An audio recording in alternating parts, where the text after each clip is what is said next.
Еще немного, и мы покинем Францию. Я решил проехать через перевал Пор-де-Пайер, который также входит в обойму Тур-де-Франс.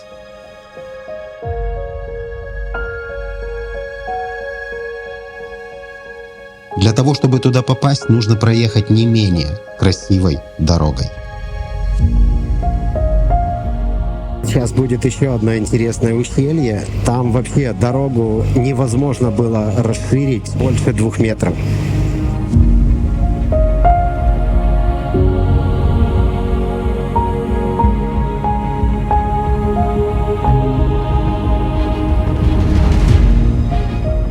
Длина дороги 5 километров.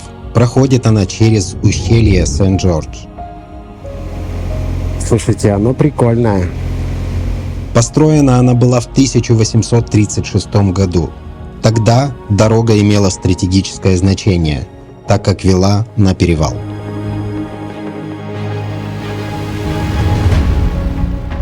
Ее запрещено расширять более чем на 2 метра. Потому что вот реально бы оно бы обрушилось, если бы расширили. Но здесь, получается, сейчас не самая широкая часть.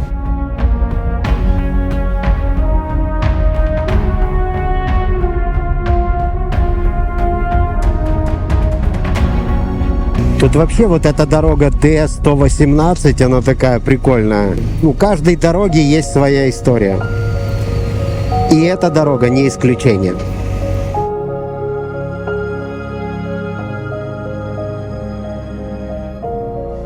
При таянии снега на перевале ее часто затапливает, и этот каньон становится непроходим. Вот именно на этот перевал нам и предстоит подняться.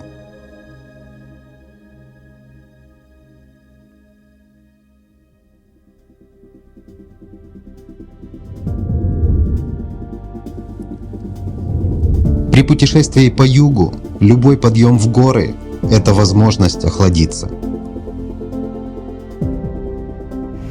28, знаете, уже после 34, 28 это вообще кайф.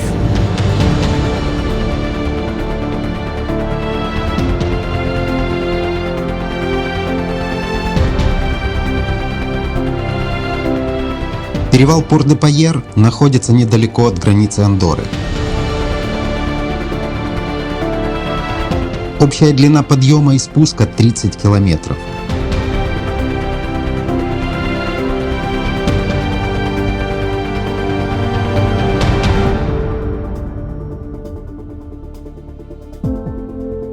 Начиная с 2003 года этот перевал используется в Тур-де-Франсе.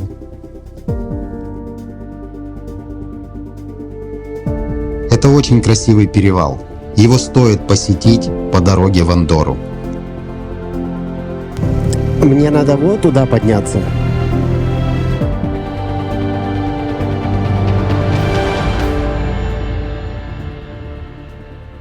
Вот почему эти знаки перевернуты?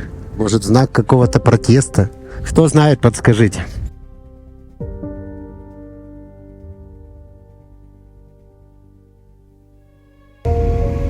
Начинаем спуск. Но у нас еще один будет подъем. Именно в Андорру. Пиренеи тоже достаточно высокие горы. Но они южнее, поэтому здесь теплее. Но при этом в Андорре катаются на лыжах. Это был последний французский перевал в этом моем путешествии. Сейчас я спускался к дороге Н-20, которая является центральной трассой, ведущей в Андорру.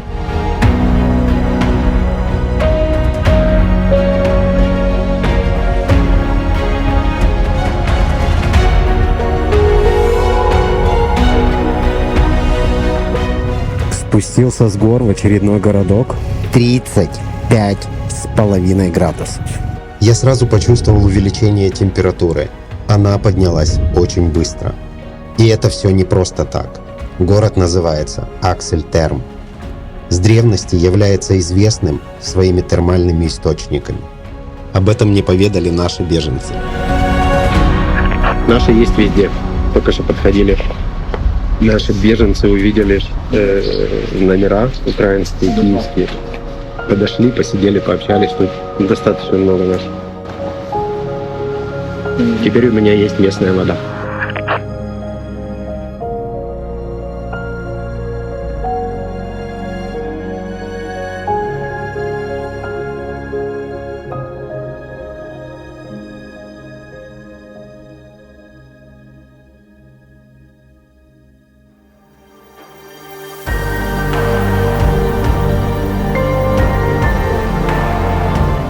Еще немного, и очередная страна будет на нашем пути.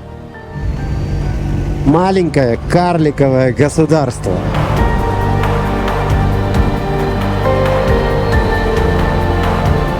Я не планировал ночевать здесь.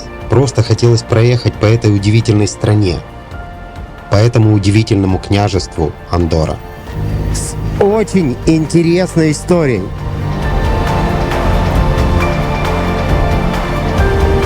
Блин, обалденно. Обалденно просто.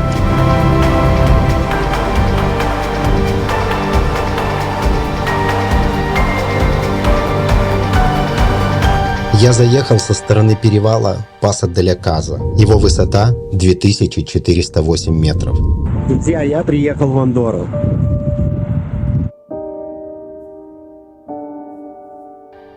Я вообще в шоке, что я сюда доехал. Это маленькое карликовое государство с населением 80 тысяч человек. И официальным языком в Андорре считается каталонский. Такой здесь горнолыжный курорт. Есть два способа, как попасть в Андорру. Первый – это туннель за 5 евро. В туннель мне не надо. Или красивый перевал с высотой 2100 метров. Выбор очевиден. Андорра расположена между Францией и Испанией. Расстояние между этими двумя странами 37 километров. Это действительно очень маленькая страна. Независимость этому княжеству была дарована в 800 году. В далеком Средневековье над Андоррой был установлен двойной суверенитет между Францией и испанским епископом Урхельским. Я тут посмотрел себе маршрутик, то можно объехать вот эти горы и посмотреть, как оно там выглядит. Мне реально интересно посмотреть, подняться туда наверх, чтобы увидеть, какие там дома. Но пока с высоты птичьего полета выглядит очень и очень достойно. Просто респектно. Формально двойной суверенитет сохраняется до сих пор. Границы Андорры не менялись с 1270 года. И это самое старое государство, сохранившее свои границы в мире. А реально оно все в одном стиле. Я был очень удивлен. Я не ожидал увидеть такое. Андорра меня очень поразила.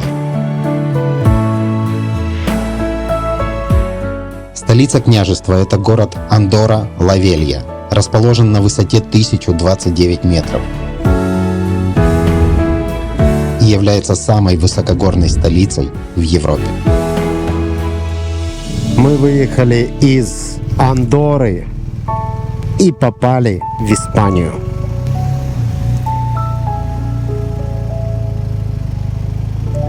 Мы уже в Испании.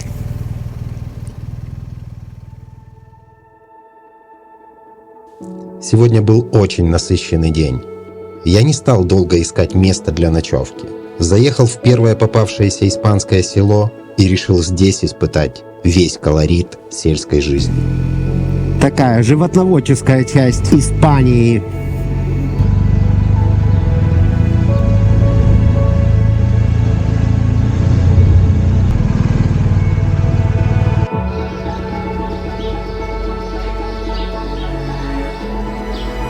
Меня спрашивают, как ты так выбираешь места, где спать?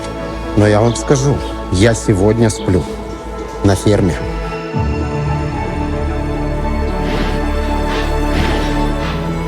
Хотя, друзья, не подумайте, что все так плохо. Стоит номер 44 евро и 6 евро завтра. Вы представляете? У него 200 голов. А вот так вот выглядят мои апартаменты.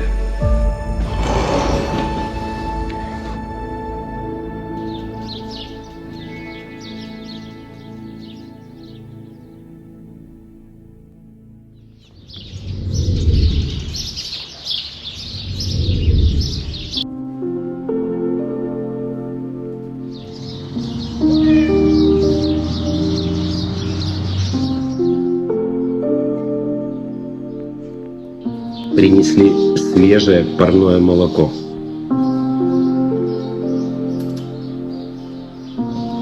Чеснок на завтрак. Thank you. Yeah. Длинная дорога до Португалии.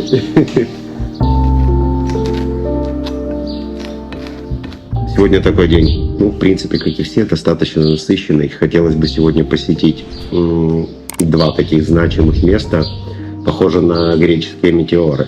Вот такие вот монастыри, стоящие на скалах. И потом заехать на новую почту в Барселоне. Отправить свой кемпинг на Краков. Потому что приезжает моя дочь завтра вечером. И дальше наш путь мы продолжаем вместе с ней. Несмотря на то, что я рано проснулся, смог выехать только в 11 часов. Мне понравилось это место. Мне казалось, что я попал в детство. Я почувствовал его вкус.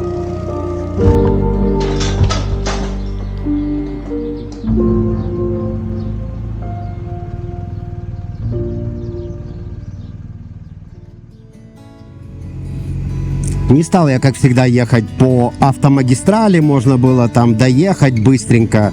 Не, хочу вот тут вот, по селам.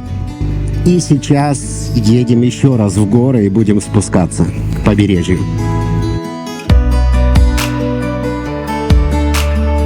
Мне предстояла дорога через красивый природный парк Кади-Машеро, расположенный на севере Каталонии. И дорога шикардосская просто. С утра ты так уже и прикладываешь его уже, а к вечеру такой уже уставший, блин, думаешь, куда ты его прикладываешь?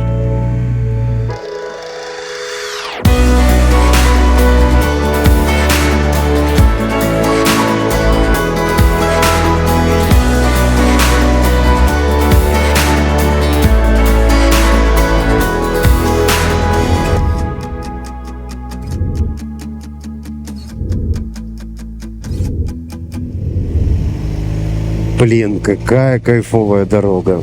Хорошо, что я ей поехал. С-462. Это не самый высокий перевал. Его высота 1480 метров. Отсюда начинается красивый спуск в долину Ванса, где расположены древние селения. И оно реально тоже древнее. Самое древнее из них – это Адраен. Первые воспоминания о нем были 1000 лет назад. Посмотрите, ну где-то в горах такое вот просто на высоте там 1400 метров, ну чуть ниже может быть.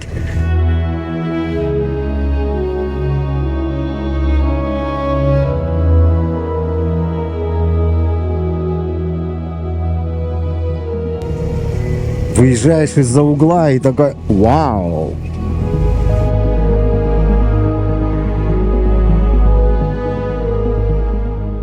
Оно стоит на горе, вот как оборонительное какое-то.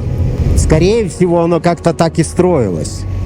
В 13 веке здесь действительно был замок. Тогда Форнолс был граничной территорией и принадлежал Уржельской епархии, которая до сих пор является соправителем Андорры. Вот такая она, Каталония.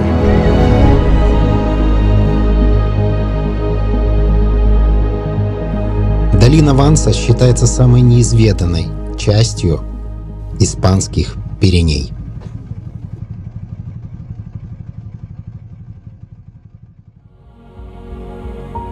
Я продолжал свое движение по дороге С-462, которая ведет из Валь-де-Лорд к городу Сальсона. Она считается лучшей в горной Каталонии дорогой для мотоциклистов. Сейчас наш путь лежит к уникальному месту, к удивительному водохранилищу Лёса дель Каваль. Блин, вот это вот смола, конечно. Было пару раз, когда наезжал на повороте на смолу и так жопу чуть-чуть кидала.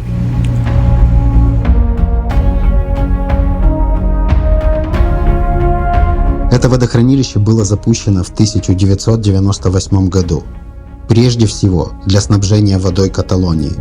При этом оно ни разу не использовалось для выработки электроэнергии, хотя все оборудование для этого установлено.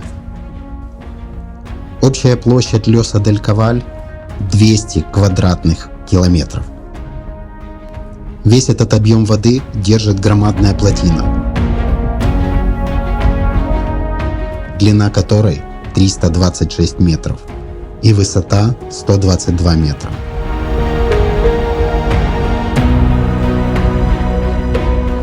Это водохранилище стало меккой не только для отдыха, а также для экстрима.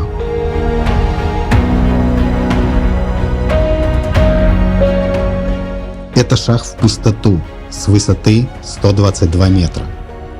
Ну, прикольно, наверное. Ну, у мене в серце там стало 100%.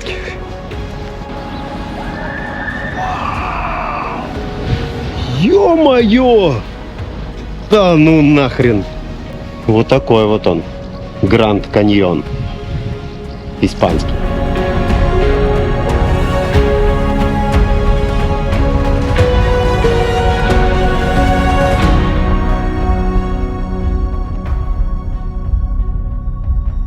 И мы сейчас через туннель и вот там дальше пойдем спускаться.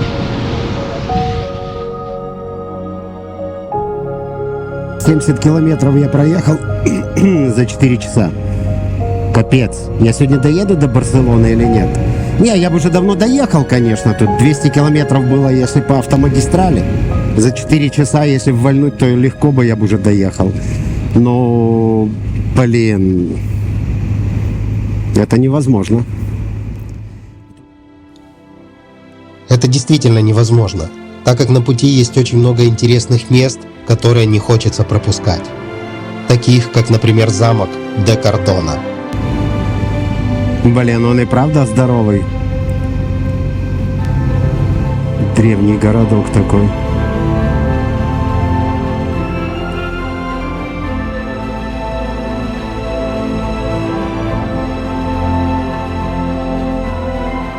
Этот замок был рожден в 1886 году, и появился здесь он не просто так. А вот это основная доходная часть владельцев вот этого замка. Соль. Именно соль превратила лордов Кардоны в одних из самых влиятельных людей испанской монархии. Из-за этого их стали называть королями без короны.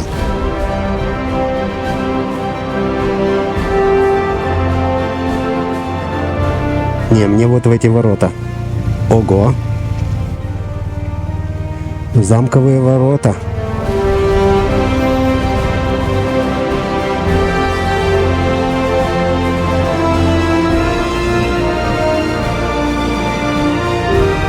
Офигеть. Тут стражи были. Очень круто.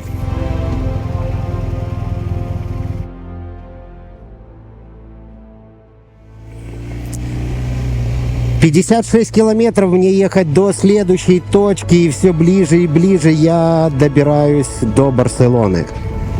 Едем!»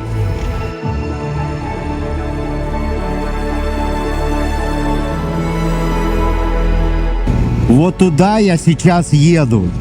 Вот это все называется национальный парк Монсеррат. Вот я пытаюсь туда к нему доехать.